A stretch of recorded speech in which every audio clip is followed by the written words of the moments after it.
So, good morning. Good to see everybody. Good to be with everybody today. Delighted to have a chance to introduce this third meditation in this sequence called the Lam Rim, or the stages of the path. Um, the last, again, doing two of these each week on Tuesdays and Saturdays. So, with this. The first meditation in Lamrim is the meditation on the preciousness of our human life, as we were discussing just a minute ago, being grateful for getting up, for waking up, for being alive. But in particular, in that meditation, focusing on the unique opportunities that we have as a human being compared to other animals. The second meditation, though, is the meditation on death, the meditation on the reality of how brief this life and this opportunity is for all of us. And then this third meditation, um, I've called living at the edge of chaos, living at the edge of chaos. So the meditation is a recognition of how things can go wrong in the mind, and how the vastness of how wrong things can go in the mind. Within the Buddhist tradition, there's two ways of framing the challenge that we're in. Buddha lived and taught in a Hindu society, a society where Jainism and Hinduism were prevalent. And so the view of past and future lives was not universal, but extremely common. And so at that time, and so a lot of the ways in which, so when he taught, sometimes he taught giving reference to like past and future lives and these kinds of things. And that tradition is very strong and very common in the Buddhist tradition, to speak in terms of past and future lives. Um, the essence of what Buddha taught was um, uh, not was different from that. It was basically just understanding that the self, whatever we think the self is a label or a name or a designation. It's like property rights, like you've got this plot of land or this country or this boundary and so forth. And so for a period of time, this area is called the United States, and stuff happens in the United States, and we say the United States does this and that and so forth. But it doesn't have a fundamental reality beyond being a name.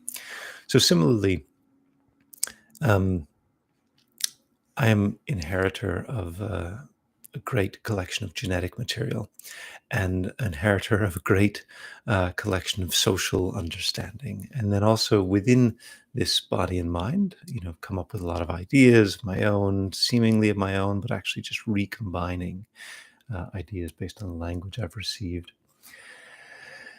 And this body's had various experiences, has a few scars here and there, consumes a lot of food, moves independently, and so forth. But it's really just, and I call this me for a period of time, right? But it's just a label, right? And I've had different names over the course of my life, and different nicknames, and different titles and roles, like all of us have. So the point of this third meditation is to understand that what we are and what we become depends on the mind, depends on what we do within our mind. There's this phrase, we are what we think. Everything we say or do arises from the mind. Everything we experience arises from the mind. With our mind, we create the world. And that saying is capturing the essence that you are right now living in your mind. In the sense you think you're seeing me, but you're not. You're seeing pixels on a screen, and you're hearing some digitally generated sounds. You have the illusion that I'm here in front of you. That's the way the brain works, right? I think I was saying at the on the Tuesday class that the retina endings in the back of our eye, they're actually the tips of our brain. They're the tips of our nerve endings. So the back of the retina is is the brain. It's the same as the brain. And our mind reconstructs a sense of the world um, with our two eyes and ears and try to create a coherent sense of the world. And there is the physical sense of the world that we create, um, that our brain somehow reconstructs something that seems coherent. Um, my wife recently got, or a year ago, she got graduated lenses that made her look extraordinarily um, tall, I think, when wearing the lenses, and then made her feel like she was looking at the world like as a very tall person, and the walls were all curved and so forth. But gradually her brain adapted, and so now it's just normal. So if she takes them off, she feels extraordinarily short. And the walls look curved again. So the brain adapts and makes sense of the world. Now we layer on to those sense perceptions, a mental perception. And the mental perception includes things like, is the world fair or not? Um, am I in a hostile world or am I in a friendly world? How should I respond to the world, in a friendly way or in a hostile way? All of that is a creation of our mind. Now, that's not, as I said on Tuesday, it's not to belittle our experience to say it's a creation of our mind, but it is. But that's where it exists. That's where those experiences exist. That's their nature. The nature of, an unfair world, a good world, a safe world, a dangerous world, and so forth. There are external risks. Our body may be at risk of going hungry or getting cut if we're working with a knife or something like that. Um, but our internal experience of things is what actually drives our behavior. So the purpose of this meditation, living at the edge of chaos, is recognizing that we create our world through the force, especially of our actions, but also through the force of our thoughts in two ways: through our thoughts and actions. Um, Obviously, our actions come from our thoughts, and so directly or indirectly, everything comes from our thoughts. But um, so we create the world with our thoughts and actions, and it is possible for us to create a world that is horrific. And in one sense, the world that we're living in, whatever pains, fears, dangers we experience, those too are all created by the mind. Again, not to belittle any of our experiences,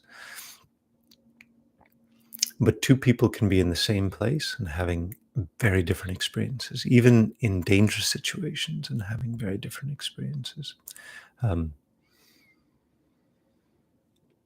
and so the point here is to be extraordinarily cautious with our actions and extraordinarily cautious with our thoughts, but also to open up our mind to the full breadth of risks and dangers there are. That whatever fears we've ever experienced in our life, they exist within the mind. A friend of mine recently, I mentioned this on Tuesday, but a friend of mine recently made a publicly shared that he's suffering from panic attacks, serious panic attacks. And the way he described it is, he said, if you imagine the um, strongest fears in that you could possibly have, the greatest fear you could possibly have, and feel it vividly throughout your whole body, and then imagine or imagine that situation, and then imagine the situation disappeared and it was just you left with that fear. And then imagine that that fear was with you constantly, continuously. And nothing you could do seemed to make that go away. He said that was his experience of having these panic attacks. So we can see clearly the mind, under certain circumstances, has the possibility to have intense panic, intense, intense, rage, intense feeling of being disliked by everyone in the world. For example, people who feel isolated, lonely, disconnected from everyone else. So, in the meditation on this topic, what we do is we actually bring to mind the various fears, dangers, sufferings, and so forth, intense fears, whatever we can bear to imagine. And we hold that in our mind intentionally. Also, just knowing that this is within the mind, that this is something that's happening in the mind. If we can, we also try to have this awareness. But the point is recognizing that we can experience this, and so we need to then seek internal protection. And so, seeking protection in our mind means building a mind that is at peace. So, for example, when my friend had these panic attacks, he immediately was wanting protection, right? Immediately wanting something to make this go away, but he didn't have anything in his experience or his feeling um, closely at hand, and he had let it go on too far. Right? He said from his point of view, it had gone beyond what meditation could have handled. He was a sometimes meditator, not a regular one, but he said it had gone beyond what meditation could handle and so forth. So he eventually got on some medication that was helping to stabilize that experience. But we recognize that these possibilities exist within the mind of really tipping off the deep end. Also, in terms of anger, violence, that these behaviors that people engage in, it's not other people doing these things, right? These people just like us, right? When people go to war, right? These are people just like us. And often we want to feel like there is some moral superiority in our mind, like I would never do that. But the problem is that depending on the circumstances we're in, is very difficult for us to avoid sometimes if you're in a war situation, engaging in negative actions. A friend of mine was a psychiatrist, and she worked for the Department of Veterans Affairs, and her role, I think I mentioned in the past, but her role was to do a an assessment of soldiers returning from the Persian Gulf, from the Iraq War. This is in the 2000s, Iraq and Afghanistan.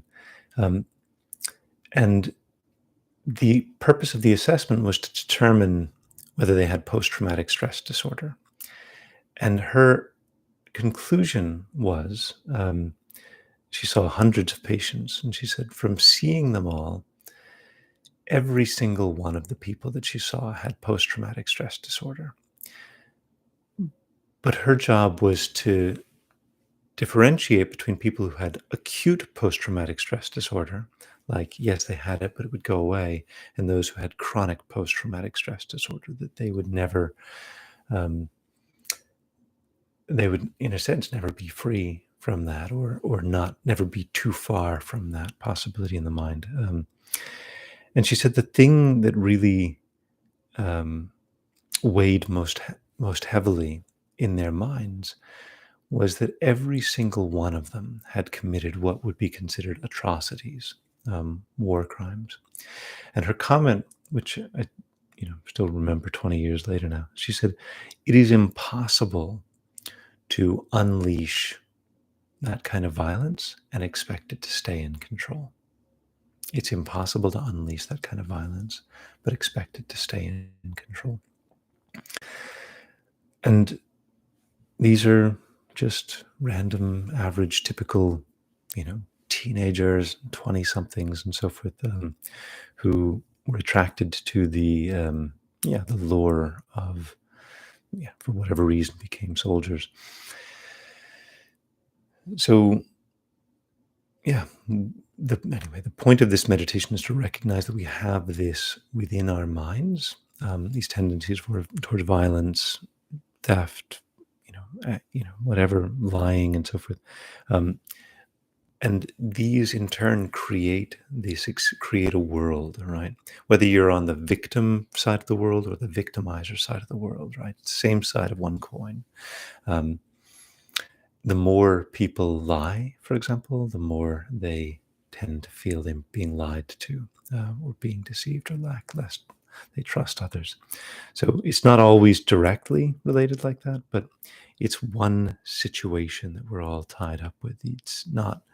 There's no perfect separation between the observer and um, the observed. The mind that is perceiving and the objects that are perceived, they're related. They're one entity. Okay. So in the meditation, what we'll do is, as usual, we will engage in some breathing meditation. But with the breathing meditation, we stabilize our mind. We begin to feel our body. And as usual, becoming aware of our body.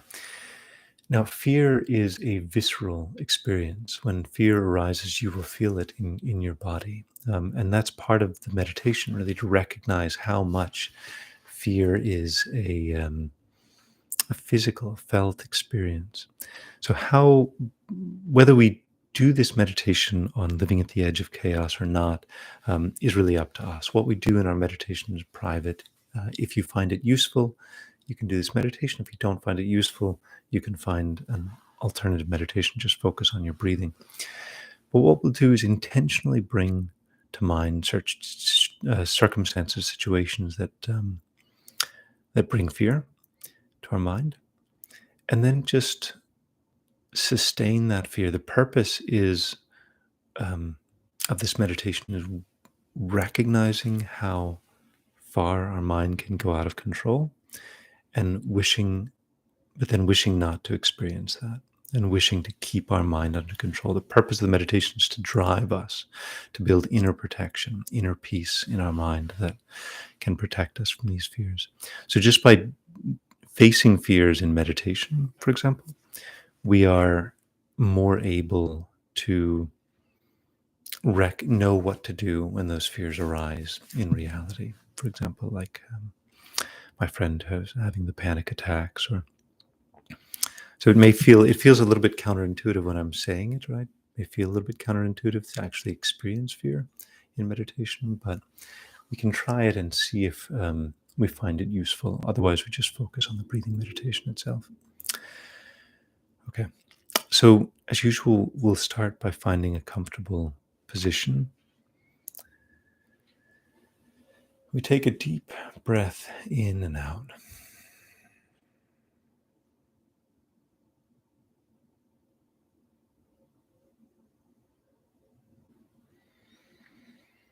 Then another deep breath, and just invite ourselves to relax.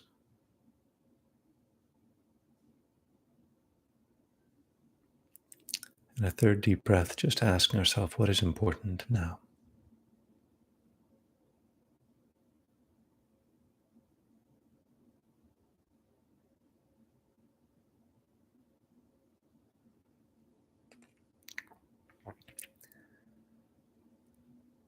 And we begin by focusing on our body itself, trying to feel our whole body, if you can, from the top of your head down to the tips of your toes. And in particular, with each breath, your body is moving, changing.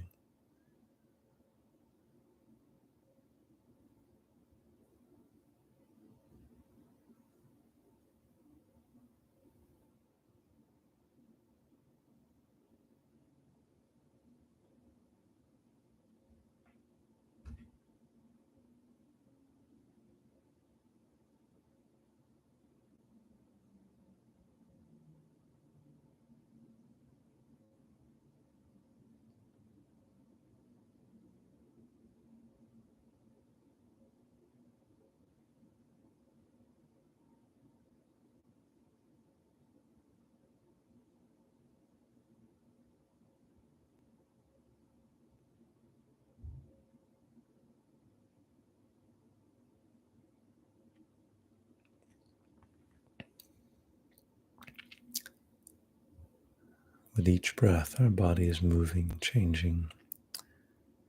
We try to fix our mind on the body itself,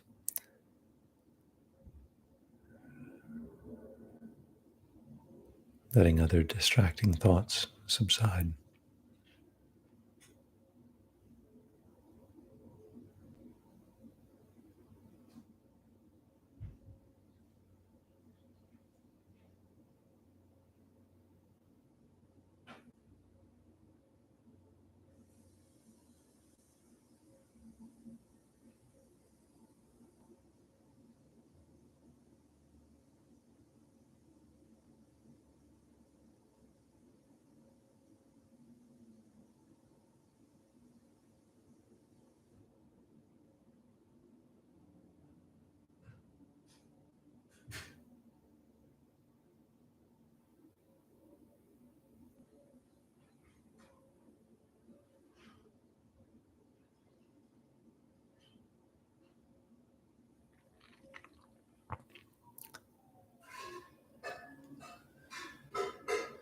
Then we can think, why do we need to train our mind? The answer, because there is nothing that an uncontrolled mind is not capable of.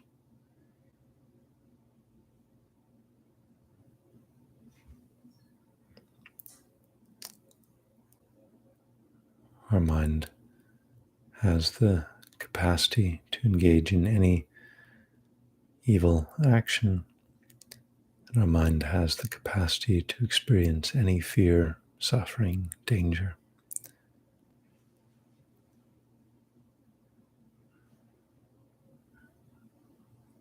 Our mind is extraordinarily, inconceivably powerful.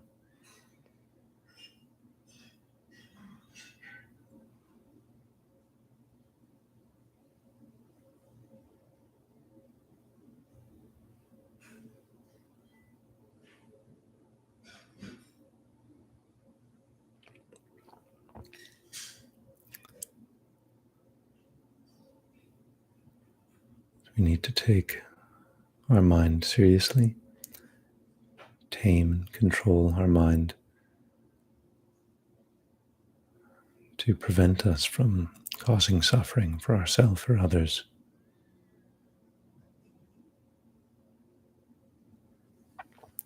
And to help us to appreciate the seriousness of this, we can imagine a situation that brings intense fear. As much as we're able to do so,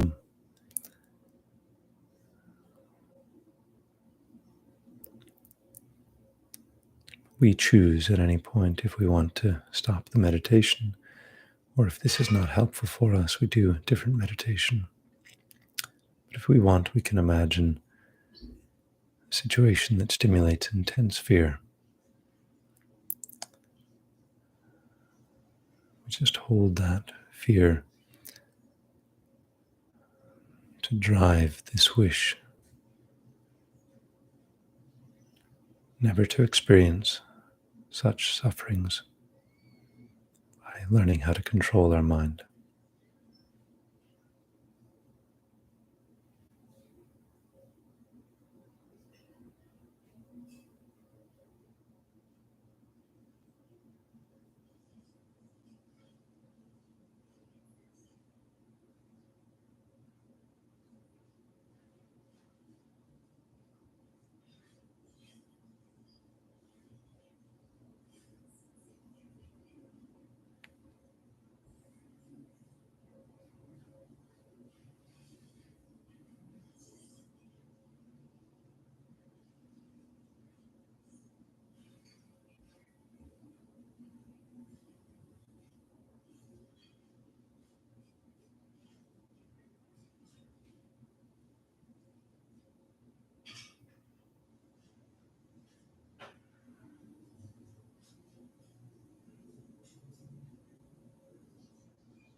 our mind wanders, we return to this experience of intense fear, driving us to build protection in our own mind.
And then we can shift our meditation to recalling our friends, family, colleagues, the other people in our lives, and recognize that they too experience countless fears throughout their life. They've also engaged in actions that cause harm to others.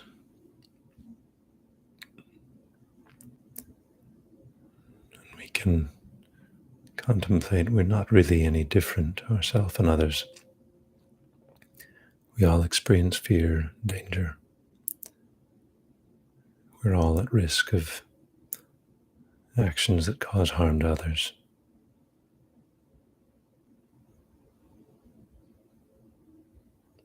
And we just feel a sense of unity with others, united through all being vulnerable to fear and negativity.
And we can spend the last couple of minutes just holding this wish. May everyone be free from fear. May everyone be free from all kinds of danger. May everyone be free from negative actions and emotions. May everyone live in peace.